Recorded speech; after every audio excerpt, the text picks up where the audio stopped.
Welcome to How to Hire Star Employees for Your Cleaning Company. My name is Jean Hansen and I'm co-founder of the janitorialstore.com and myhousecleaningbiz.com. This is a popular topic with cleaning business owners because hiring and retaining employees is really difficult in this industry. So today we're going to talk about how to get systems into place to hire star employees. Before we get started, I just wanted to let you know that in addition to this video, you will receive many of the documents I talk about, including a copy of this presentation as a PDF document, so you don't need to take any notes. You'll also receive a 3-page document full of great interview questions that you can ask employment prospects. You'll receive the 3-step evaluation process, the interview evaluation, and some worksheets. You'll also receive a reference check form. You can download these after watching the video. Here's what we're going to cover today: the top 10 hiring mistakes, defining duties and expectations, creating job profiles, where to find star employees, creating your employment ad, screening and interviewing applicants, and due diligence. I want to start out by talking about the top 10 hiring mistakes business owners make, because these are the things that tend to get us into trouble. A lot of us fall into these traps. The first mistake that we make is hiring out of desperation. Now, we've all been there. I've been there. Someone just quit and you need to get someone hired right now. You really feel the desperation that if you don't find someone right away, you're going to have to do the cleaning yourself. Or worse, you're going to have to go without cleaning for a client because you don't have the people to do it. Number 2 is hiring based on gut feelings. Now, most of us feel that we're a pretty good judge of character. We can tell just by looking at someone or talking to them for a few minutes whether or not they're a good fit for our company. But I want you to be cautious. I'm not saying that you shouldn't be true to your gut feelings. You should. But don't base your decision on just looking at someone and deciding that because they have a couple tattoos or one too many piercings, they're not going to make for a good employee. You want to talk to them and interview them and put them through the paces. Number 3, hiring for the wrong reasons. Maybe someone just quit without giving notice and you need to find a warm body to fill in. So you figure you'll hire someone quickly and worry about more detailed training when you have more time. As long as the cleaning gets done today and the rest of the week, you're good. That's not a good way to hire, so make sure you're hiring for the right reasons. Number 4 is not being prepared for the interview. Because you're desperate to get someone hired and you're in a big hurry, you bring people in, you ask them a few questions, and you make a quick decision. You're hired, let's get started. You didn't take the time to prepare yourself for each interview. This is a big mistake, and you're going to see that as I talk more about being prepared for interviews. Number 5 is not asking probing questions. Probing questions are questions that get the applicant to talk about how they would handle certain situations or how they handled certain situations at previous jobs. Instead, we find ourselves asking yes/no questions, quickly going through the interview, and then we get right into describing the job. We really never take the time to learn more about the applicant and whether or not they're actually the right fit for the job. Number 6, it's easy to become overly influenced by a candidate's past job experience. Sometimes we take one look at an application or a resume, we see that they've worked in the industry for several years, and maybe assume that they'd be a perfect fit for our company. Sometimes hiring a person because they have experience isn't the right way to go, especially if it's a person that's set in their ways and not willing to learn new things. Don't be overly influenced by a person's past job experience. Number 7, hiring in your image, not the best person for the job. Sometimes when we're hiring, we actually need to find someone who's the opposite of us. If you don't have the patience for customer service and you need a friendly voice to answer the phone, well, you should be looking for someone with a personality traits that include maybe a positive attitude, someone who's empathetic, and someone who loves talking with people. Don't fall into that trap of looking for a clone of you. First of all, because you're never going to find that person, and second, because you do need different types of people to do the different jobs in your business. Number 8, not looking for a good fit for the company. You need to decide exactly what type of person is a good fit for your company and make a list of those traits. I'm going to go into more detail on that in a bit. If an applicant doesn't have the traits on your list, well, they're not going to be a good fit for your company. You don't want to make exceptions to this when hiring because you're going to end up regretting the decision. Number 9, ignoring the candidate's needs. If you've got an applicant that tells you that she needs to be off work by 3 o'clock every day, well, you need to find a way to accommodate her if you plan on hiring her.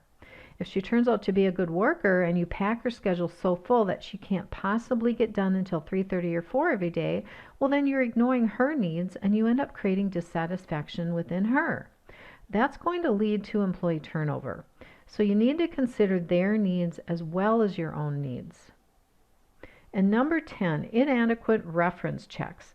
Now, a lot of us have given up on even doing reference checks because it's very difficult to get anyone to answer our calls or to answer the questions. But to not try is really doing yourself a disservice. Even if you can only verify their dates of employment, it will at least verify that they're currently working at their job or worked at a job when they said they did. You'd be really surprised at how many people lie on their application. Even the fact that they worked at a particular job could be a lie. Always make the attempt to get reference checks, and I'll give you some tips on getting good reference checks toward the end of this video.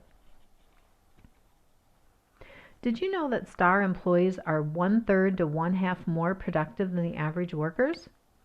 If you only hire star employees, your company's productivity will automatically increase, which means your profit will automatically increase as well.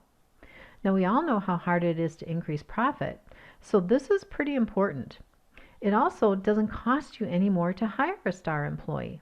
In fact, it may even cost less. That's because if you hire star employees, your turnover will go down, which means your cost of hiring employees will go down. It really benefits you to hire star employees. Defining duties and expectations. You really need to define the duties of each position and the expectations for the job. Primary duties are a list of job tasks that are tied to the desired results. For example, a salesperson may be expected to attain a specific number of new accounts a month. One of the primary duties of a cleaner is to keep equipment maintained on a daily basis, and that equipment must pass monthly inspections.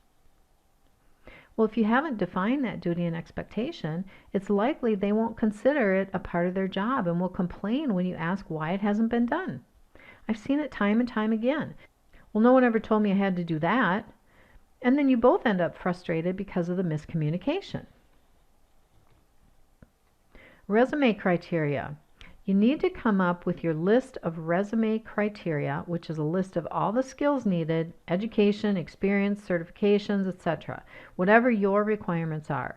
So for example, maybe you're hiring a professional carpet cleaner and you want them to be IICRC certified. Or maybe you're hiring for a bookkeeping position and you want to make sure that they're QuickBooks certified or at least have taken some classes in QuickBooks. If you're hiring a supervisor, you may require that they've had 2 years of experience as a frontline cleaner. Whatever your requirements are, that's your resume criteria. That's going to help you as you go through your resumes to weed out the ones that aren't a good fit. Now, what I think is even more important is behavioral requirements. You want to list these out. How does the applicant think, act, and interact with others? Here are some examples. How about having a positive attitude? People with a positive attitude want to make a contribution to the organization. You may want someone who's objective, fair, and impartial when it comes to decision making. You want someone that seeks input from others. You may want someone who's an active listener, which means typically they're a good communicator and they enjoy interacting with others. Look for someone who can demonstrate loyalty to previous employers and to coworkers, and someone that takes pride in their workplace. You might be looking for an empathetic person, someone who's sensitive to each situation. That's especially good if you're hiring for customer service. You may want a strategist, someone who sees the big picture and creates plans to achieve goals. This would likely be a right-hand person, someone who understands your vision and can help you implement that vision. You may want someone who's perceptive, assertive, flexible, persuasive, organized, and responsible. There's all kinds of different behavioral requirements that you would require in your candidates. It's just really a good idea to make a list of all these things and document it. That's going to help you when you're going through the interview process. What about the work style of your ideal candidate? Do you want a team player or an independent worker? Are you looking for a leader or one who follows directions? Are you looking for someone who needs structure or unstructured work? Are you looking for a strategic thinker or a task implementer? All things to keep in mind. Here's a tip that you may want to keep in mind too. If you put a star employee in the wrong environment, you may see temporary improvement for your company, but you're going to end up with an unhappy employee and unexpected turnover.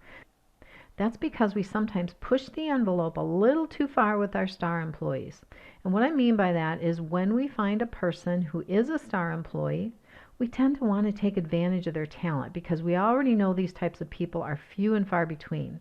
So what ends up happening is we have them fill in for other people who are slacking, and then we pile extra work on them. Now at first, they're happy to help you out. But after a while, they're going to be frustrated. They're going to get discouraged because they're no longer doing what they love to do and they feel like they're picking up the slack for other employees. So if you're not being careful, you're going to lose these star employees.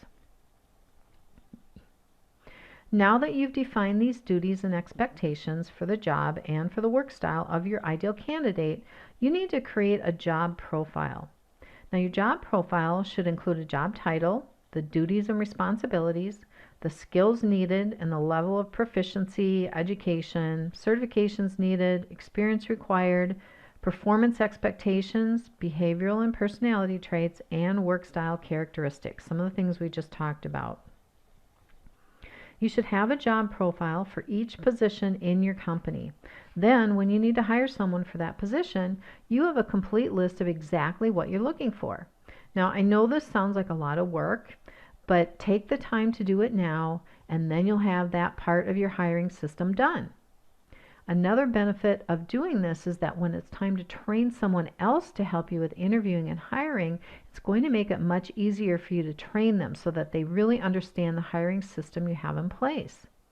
It will also ensure that someone else can step into that role so you aren't the only person in your company that knows how to do this. Now that you have your job profile, where the heck do you find star employees? Well, here are several places that you can start. First of all, your website. You should have a page on your website for job opportunities. Put your employment ad right on the website and give them a way to apply online. You can either have an online form that they can fill out and submit, or you can even upload a PDF document application that they can print out and send in to you.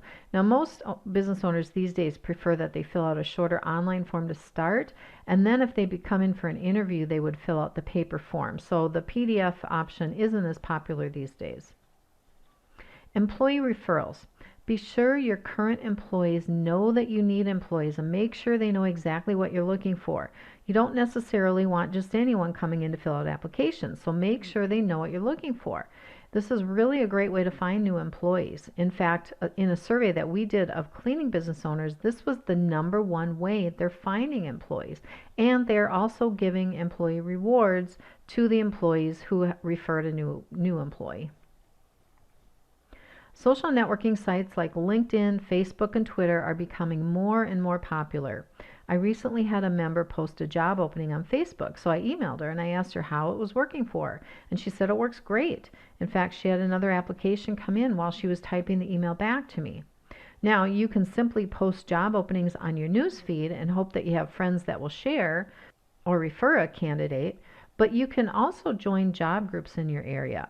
In my area on Facebook, there are a few Minneapolis jobs groups that allow you to post openings. The other thing you can do on social media, and especially on Facebook, is to pay for sponsored ads. Their prices are pretty reasonable, and you can be very targeted with these ads. Now I'm going to talk about the online sites and job boards on the next slide, so we'll get back to this one. Local memberships would include associations like your Chamber of Commerce or even networking groups that you belong to.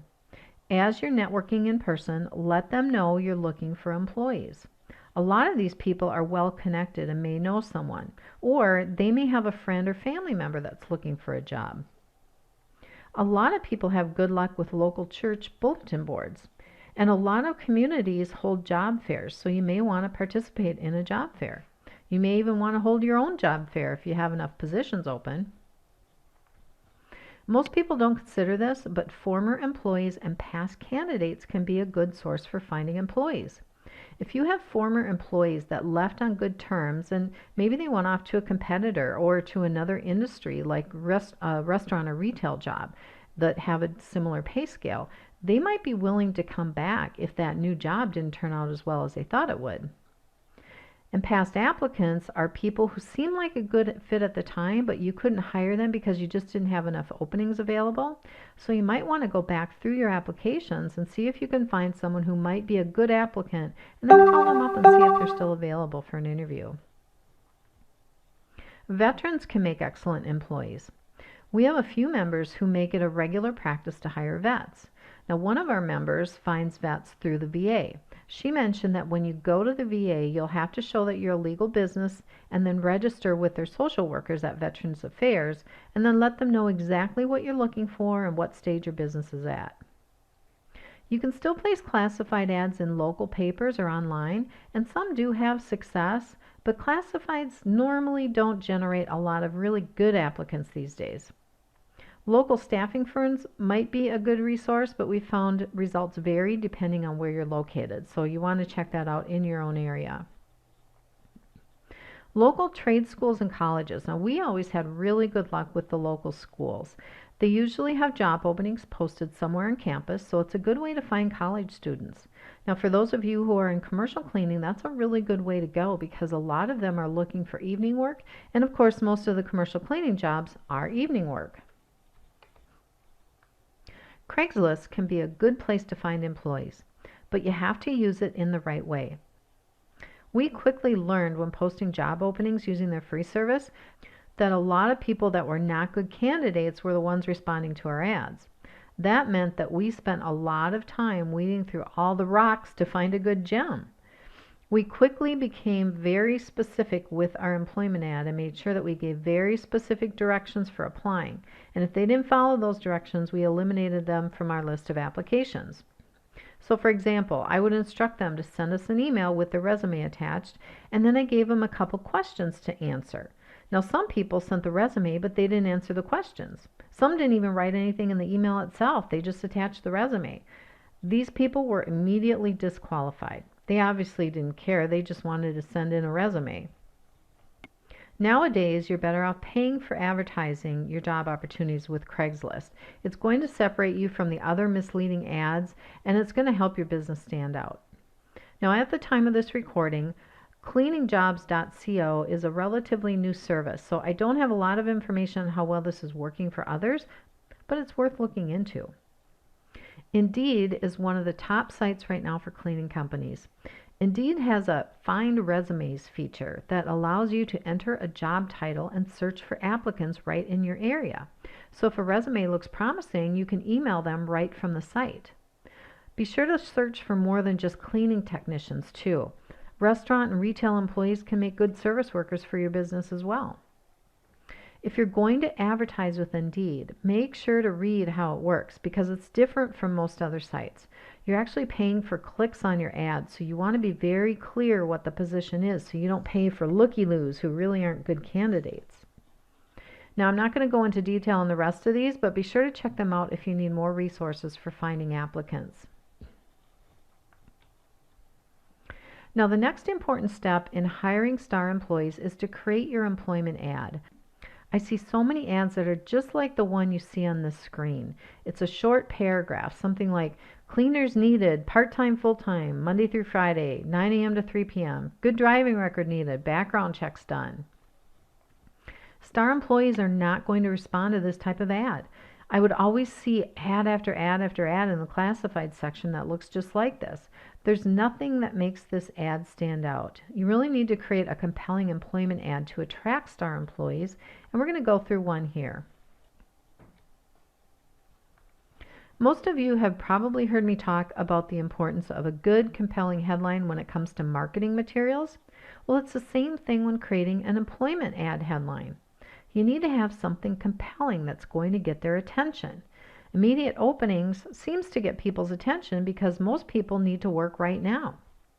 They don't want to wait around for 3 weeks before you make a decision. Saying something like, "Does this sound like you?" also gets people's attention. And I'll give you an example of that once we get into the ad. Asking, "Do you want to make a difference every day?" That's going to resonate with star employees because they really do want to make a difference so that they can find fulfillment in their work. Include the benefits that you provide employees in the ad. Now, we always think of benefits as things like paid vacation, holidays off, health insurance, retirement plans, things like that. But you can also add things like attendance bonuses and performance bonuses, and also make sure they realize that there are career advancement opportunities. Now, if you're just getting started in your cleaning business, there may not be a lot of advancement opportunities yet, but as you grow your business, you will have career advancement opportunities, and you need to let people know this. These are all things that applicants may be looking for and probably are looking for, especially those star employees, because you want to have a job that offers good benefits. Also, add a description of your star employee. It may be something like, if you're eager to learn, you're dependable, you have leadership abilities and make quick decisions, this job may be for you. Think about what you want your star employee to be, describe it, and direct it right to them. Eager to learn, dependable, leadership abilities, anything that you feel would attract them to your position. I mentioned before that you should have a page on your website for job opportunities. On this page, don't just include the detailed job opening information, but describe what it's like to work for your company. One of the best ways to do that is to have videos of current happy employees. You just need a video recorder or a video camera on your phone to do this. Just ask your employees, why do you like working for our company? When you have a video of employees telling why they love working for you, people will watch that and they'll think, well, if these people love working for this company, it must be a pretty good place to work. So let your current employees sell the new employees. Also on this page, you want to create excitement for the applicant. Share your vision for your company and employees and share your recent accomplishments. People like to be a part of something, and if they feel that they can be a part of your vision or part of your accomplishments, they'll feel as if they're contributing to the growth of the company. Also, it's a good idea to create exclusivity on this page. Let them know that you offer opportunities only to the best candidates. If they're truly a star employee, they know they're the best and they want to be a part of a company that hires only the best. Plus, this is going to weed out some of those bad candidates that really only care about a paycheck. All right, we're going to work through a sample employment ad. Here's just one example of a way to create a compelling employment ad. I want to be in charge of my own destiny. I want career advancement opportunities. I have what it takes to lead a successful team. Does this sound like you? If so, you might have what it takes to work for our company. Now, the reason this works is because we started off by talking about the very things that will resonate with the type of people we want to hire. Star employees want to be in charge of their own destiny, and they want career opportunities. And then when we said, does this sound like you? Subconsciously, if they're a star employee, they're going to answer yes to this question. And because they said yes, they're going to read on. On the next line, we created that exclusivity for the job. This is how you want to start attracting star employees. So here's the next part of the ad.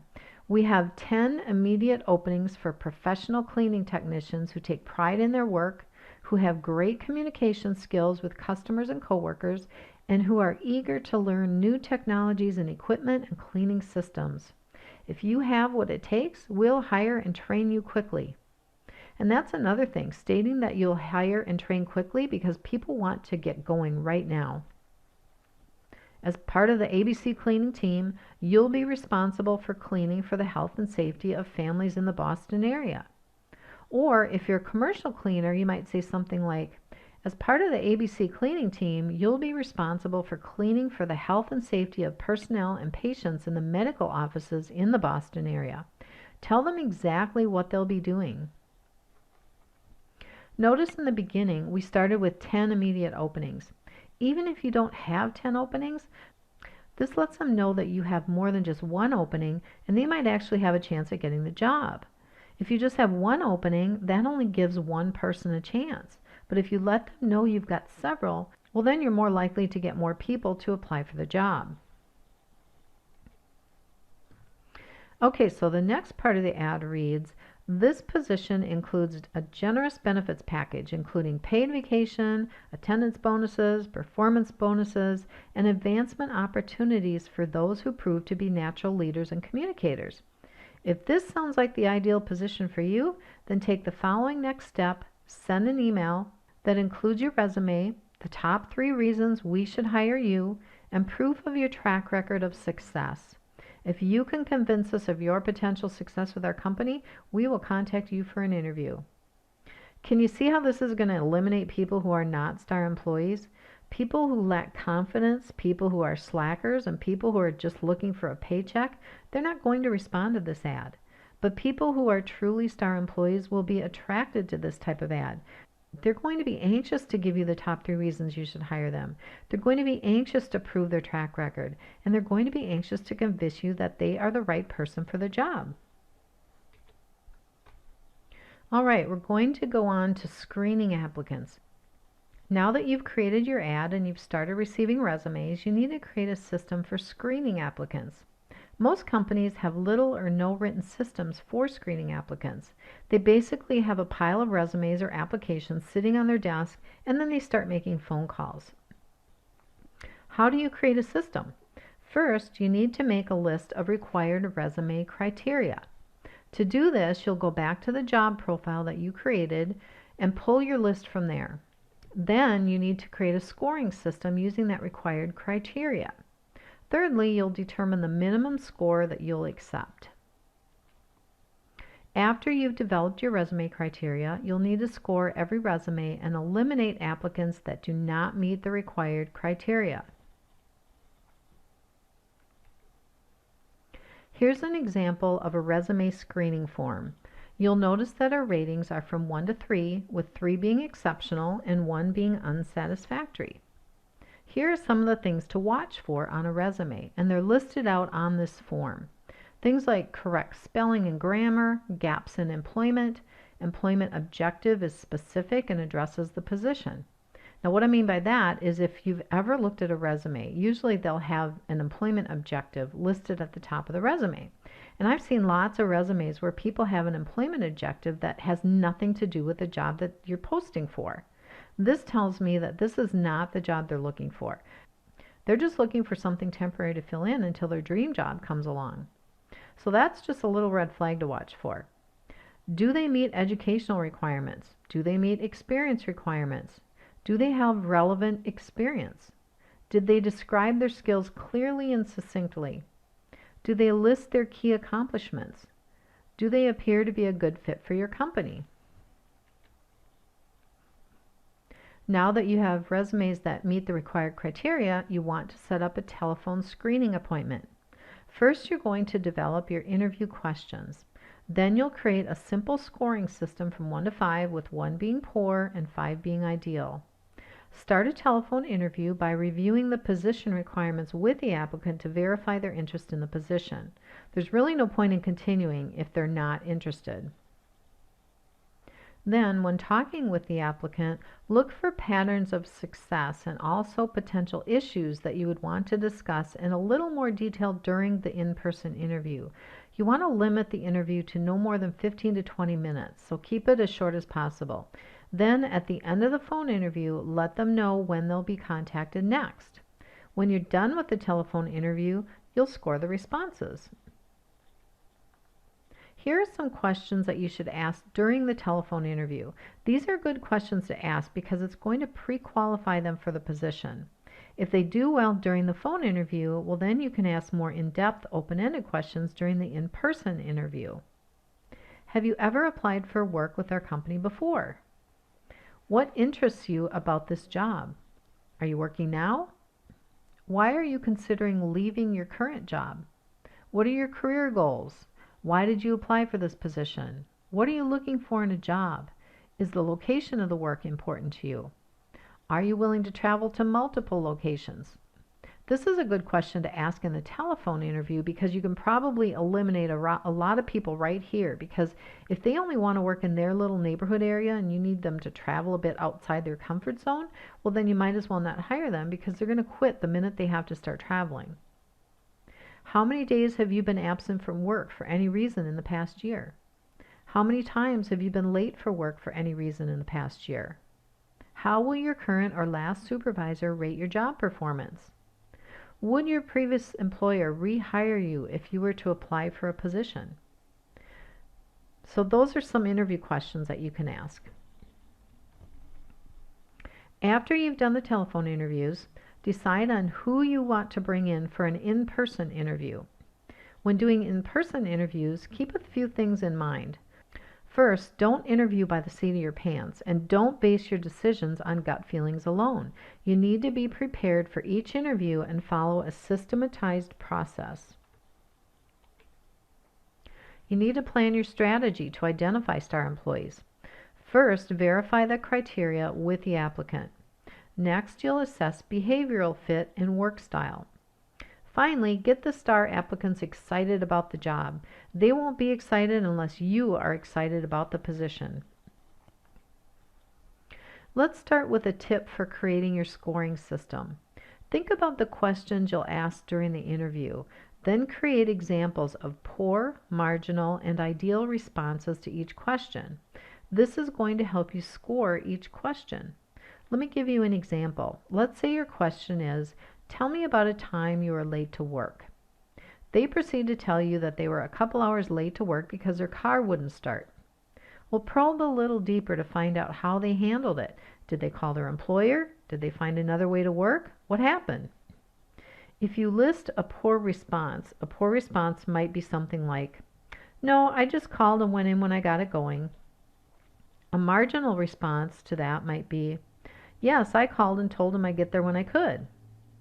An ideal response to that might be, oh yes, I called right away. Then I called my brother to see if he'd give me a ride so I wouldn't be late. He couldn't do it, so I asked another friend and she gave me a ride. I ended up being about 15 minutes late, but I made it. Now that's the kind of response you want. If they made every effort they could possibly make to get to work, and then they were proud of the fact that they were just a few minutes late, but they made it, that's a STAR employee. Those are the types of things that you want to look for. Now, going through this exercise of making poor, marginal, or an ideal response, it may seem a little tedious and take some time, but you know what? This is a really great exercise to prepare yourself for training a supervisor or an office manager for interviewing. This helps them understand the types of answers that identify STAR employees. For someone with little experience at interviewing, knowing how to score certain types of responses is going to help them with scoring appropriately and making the right decision.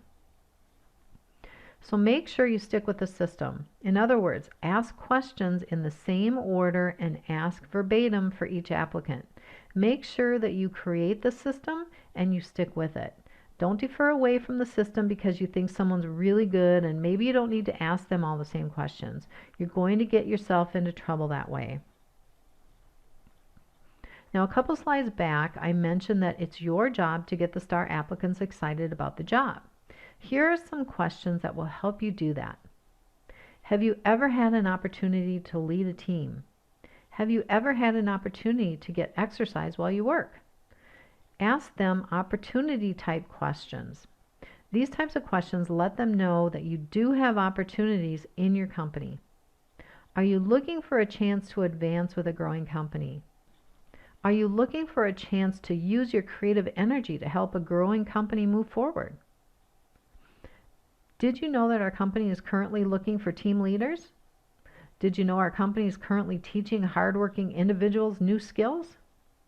These are all things that can help sell your company because you're creating opportunities. STAR employees are looking for more than just a job. They want to be excited about their job. If you let them know that there are opportunities for growth and advancement, you're going to attract more STAR employees to you. All right, now we're going to get into the questions to ask during the interview. I think most of you probably know that it's important to ask open-ended questions, and I've got a lot to get you started.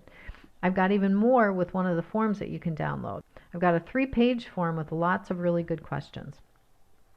Tell me about a time when questions are great because it forces the applicant to think about past situations and then explain to you how they handled it. This is going to give you a lot of insight into their character. Here are a few examples. Tell me about a time when you had a conflict with a coworker, a supervisor, or a customer. Tell me about a time you were late to work. Tell me about a time your supervisor was not happy about the quality of your work. These are all things that they need to go into detail with and explain to you. Tell me about a time when you made a bad decision. Then prompt them. What did you do about it? How did you handle that, and how did you make it right? Tell me about a time when you worked well under pressure. Tell me about a time you missed a deadline or failed to complete a task. How did you feel about that? That gives you a lot of insight into whether or not they care about deadlines. If you've given them a certain amount of time to get the cleaning done and they didn't get it done in that amount of time, what are they going to do? Are they going to stick with it? Are they going to call someone and say, I'm running a little late, do I need to stay? Can I stay? Or are they just going to say, well, time's up, and then just walk off the job and don't finish the task? That's the kind of question that gives you a lot of information. Tell me about a time when you found a creative way to solve a problem. Tell me about a time you found a better way to do something. Some more open-ended questions. How would you go about handling a confrontation with an angry client? Maybe give them a specific circumstance. Are they empathetic to the client? Do they listen to the client before speaking? Do they get defensive or show no empathy for the client's situation? You can find all that out by asking that question. How would you go about handling a coworker that accused you of something? Tell me about some of your biggest failures or regrets. Give me an example of a stressful situation at work and how you handled it. What did you do well? What could you have done better? What kind of workday tends to make you most tired? During days like that, what do you do to keep your energy level up? Now, this is a good question to ask because some people might say, being super busy makes me tired. Now, that's a red flag. If they say they need sugar or coffee to keep their energy level up, that's another red flag. Instead, you want to look for a response like, slow days make me tired because I like to keep busy. Now, that's the kind of answer you want, right? That's the sign of a star employee. What motivates you at work? What makes your job more fulfilling for you? Now, if they say something like, I like the satisfaction of walking into a dirty home and leaving it sparkling clean, well, that's a good sign. If they say something like, recognition of my work motivates me, well, it could be a red flag because it may indicate they're not self-motivated by the work. What 3 accomplishments do you take most pride in? If they're a star employee, they'll give examples of recognition at work, maybe awards they've won, things like that. If they're not a star employee, they're probably going to have a hard time naming accomplishments. Describe for me a time you were disappointed in your own behavior. You can find out things like, did they try to improve or ask for some help? Some red flags might be if they blame it on someone else or they say they've never been disappointed in their performance. What do you like most and least about your current job? How would your manager or coworkers describe you? Tell me about the strengths and weaknesses of your last boss. This can give you a clue as to how well they get along with their previous supervisors. Tell me about a goal that you set that took a long time to achieve or that you're still working towards. This tells you if they even have goals. A lot of people may not even be able to come up with a goal because all they're doing is living day to day. Star employees tend to have goals, so you want to hear about those. Can you see how you can get some real insight into their character and work ethic by asking these types of questions? You want to ask probing questions, questions that probe for deeper answers. So here are 3 examples of probing questions. Tell me more about that. Can you be more specific? What do you mean by that? Probing questions help get them to go into more detail. Some people will try and answer your questions with really short answers and don't really answer the question. They're skirting the question. If you ask them to be more specific or give you an example or just explain in more detail, they really have no choice. Be sure that if they're skirting questions or they're not answering you directly, then you start asking those probing questions. Now, we all know there are questions you can't ask. Basically, you can't ask questions about race, color, sex, religion, national origin, birthplace, age, disability, marital status, and family status. There are some questions that you want to stay away from too. For example, do you have any health conditions? Maybe they came in and they were walking kind of funny and you're wondering what the heck's going on there. Are they physically able to do this job? You can't ask what happened to their leg, but you can ask if they're able to perform the essential functions of the job with or without reasonable accommodation. All you have to do is show them the job description, describe the job, and then ask them if they're able to perform the essential functions of the job with or without reasonable accommodation. You don't want to ask them, is that your maiden name? Because, in other words, you're asking if they're married. You can't ask them if they have kids or do you have any plans to have children. You don't want to ask them, can you work on Sundays? Because that could be misconstrued as religious discrimination. Instead, simply ask them for their availability. There are different ways that you can ask questions so you can get around some of the limitations. Just think before you ask. Don't get into a conversation and then start asking random questions that might get you into trouble. All right, now that you've done the interview, you need to score each applicant. This is one of the forms that you can download. This is an example of a screening form. You'll notice that it's rated from 1 to 5. There's also a column on the right side that says NO, and this stands for not observed. It just means that you didn't get that information from your interview. Now, it's a good idea to have this column because if you end up doing a second interview, the person doing the second interview can ask questions regarding this particular point.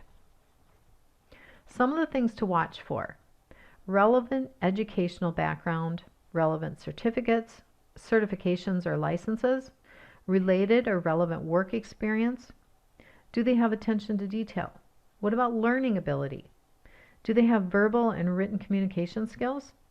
What about interpersonal skills? Are they cooperative, stress tolerant? Do they take initiative? Are they even interested in this position? Do they have integrity? What about their professional demeanor and appearance? And then finally, just give your overall impression of the applicant along with some additional comments that you might have. After you've scored all the applicants, you need to have a way to recap the scores and then compare each applicant. This form is called an interview evaluation worksheet. You're going to start by entering the employee name above the table. Then each interviewer will enter their initials in the first column. Then each interviewer will enter the scores for each of the categories in the appropriate column. All the things I just mentioned in the previous slide are listed in these columns here, and you're just going to enter those scores in here. Then you're going to total up all the scores in the total column and divide by the number of interviewers in order to get the average score for that applicant. Here's an example of a form that was filled out. This has 2 people listed on it. We've got John Doe and Jane Doe. Here are the initials of the 2 interviewers. And then here's all their scores. You've got the total and then the average. So these are the average scores for John. Then here are the average scores for Jane. You can then compare the 2 candidates side by side. This form is called an interview ranking worksheet. You'll enter up to 3 candidates' names and then enter their averages in the appropriate column. The names would be entered here at the top of the columns. The averages are going to be entered in this column here for each of the applicants. Now I have a weighted column in here. You may or may not want to fill this out. It is not required, but let me explain how it works. If there are certain categories that you feel are more important than others, you may want to add a weight to it. So for example, you could have a weight of 1 and 2 or a weight of 1, 2, and 3. You would then multiply the weight by the candidate's average and enter that into the weighted average column. Then you can compare each applicant to see who comes out on top. Let me give you an example of one that's been filled out. So here's our John Doe and Jane Doe that I showed previously. I entered weights here in this column. So a 2 means it's more important than a 1. We feel that attention to detail is more important than work experience. Here's all of John's averages. And then to get to the weighted average, just take 1 times 3, which is 3. Now down here, it's a weight of 2, so it would be 2 times 3.5, which is 7. Then you've got all your totals on the bottom here. If you're just going with the averages, John's average is 3.64. His weighted average is 5.25. Then here's Jane's average and her weighted average. You can have a third person in here and you can compare 3 people at a time and you can see who comes out on top. And you can see exactly how they're rated on each of these different things regarding the job. It's really a good way to recap and compare candidates side by side. After screening the applicants, you need to do your due diligence. You want to start by checking references. Now I know a lot of people don't do references because it's really hard to get people to give you one, but you need to make the calls and get whatever information you can. You'd be surprised how many people will tell you they'll only give you certain information, like their dates of employment. But if you keep asking questions once you've got them on the phone, you can usually get more information out of them. It's also really important to do reference checks because so many people are lying on their resumes these days.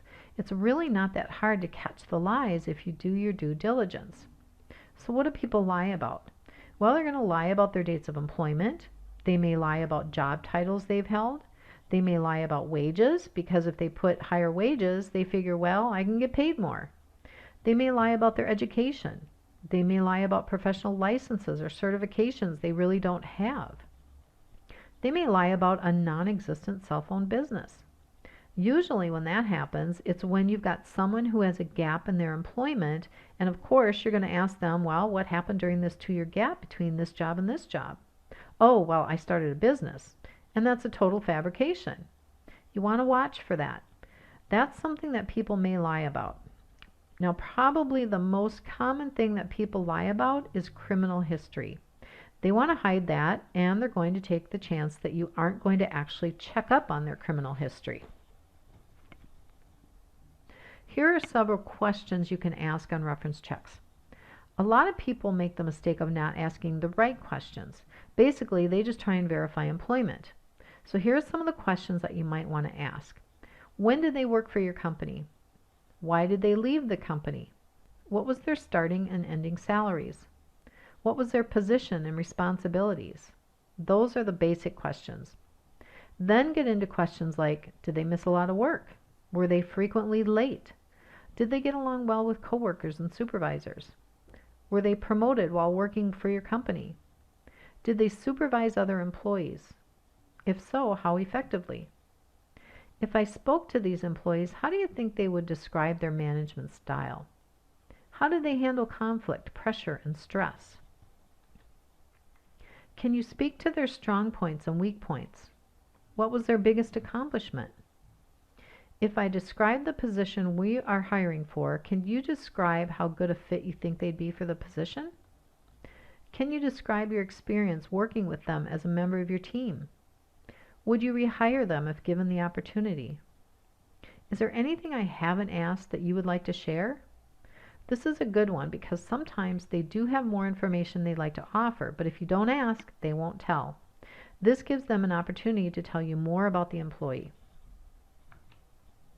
Besides reference checks, there are other ways to do due diligence on applicants. Skill tests help to determine competency with technical skills. There are some companies that will actually have applicants do some cleaning to see how they do. Now, if you've got an office that people come to apply for a job, you could actually take them to a restroom and ask them how they would clean that, or actually have them clean the restroom. I know a residential cleaning business owner that actually takes people out onto the job and has them work with a team. Now, if you do something like that, you actually have to put them on the payroll, and this particular business owner does do that. She puts them on the payroll. Now, I don't really recommend doing something like that, though, because it seems like an awful lot of paperwork to go through just to get a skill test. If you want to do it while you're doing an interview, you could just take a quick time out and go to the restroom, or have them dust your office. Have them show you how they would do it. Aptitude tests test knowledge, abilities, personality, and past work behaviors. I do have a list of resources on the next slide where you can get aptitude tests. I know a lot more cleaning companies are using aptitude tests as well. I have used them in the past, and for me, it was really a confirmation that what my gut feeling was telling me after doing all the steps and going through the system. It verified to me that yes, this is a potential STAR employee, because if they interview well, chances are they'll test well. It's kind of a backup, and it helps you narrow down the candidates, especially if you've got a couple people that you're kind of waffling between to making a decision on. You might want to see how their tests come out. There are several different kinds of background checks that you can do. Most do criminal history checks. You could also check their legal residency status. You might want to check their education, credit reports for people who would be doing bookkeeping, driving records if they're going to be driving company vehicles, and of course drug testing. Now for drug testing, I do typically recommend that you find someone locally. Here are some resources for background checks and testing. The company that we used to use has been sold. Now, I don't have any direct experience with the ones I have listed here, but these have all been referred by other cleaning companies. So everify.com, datasourcecorp.com, intellicorp.net, CenturyLink.com, and Accuscreen.com. These have all been recommended by other cleaning business owners. Then as far as testing, Wonderlic is the company that I used to use. Now, I haven't used them for a while, so I don't know how they've changed, but at the time, I really did like their assessments. ResourceAssociates.com and thesteeringgroup.com are a couple of additional resources. Here are some final tips for hiring STAR employees. Pay well, but keep in mind you don't need to break the bank. STAR employees, sure, they want to be paid well, but that's not all they're looking for. Make sure that you look at some of the other things that I mentioned before: opportunities for advancement, keeping them engaged in their job, other benefits that they would be interested in. Performance-based compensation. STAR employees want to be rewarded for a job well done. When you do pay them, make sure it's performance-based. If you give raises, make sure it's performance-based. They want to be able to prove that they can be rewarded for a job well done, and they want people that aren't pulling their weight to not get as big of a raise as they get.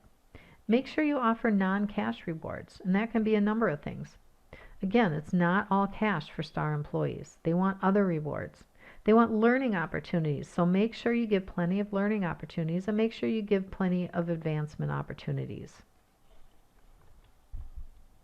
All right, that's it. Now I would like to thank everyone for watching the video today, and hopefully this has given you some new questions to ask, some systems to get your hiring process into place. I think the forms that you'll be receiving will help you do just that and help you get started going right away with hiring STAR employees.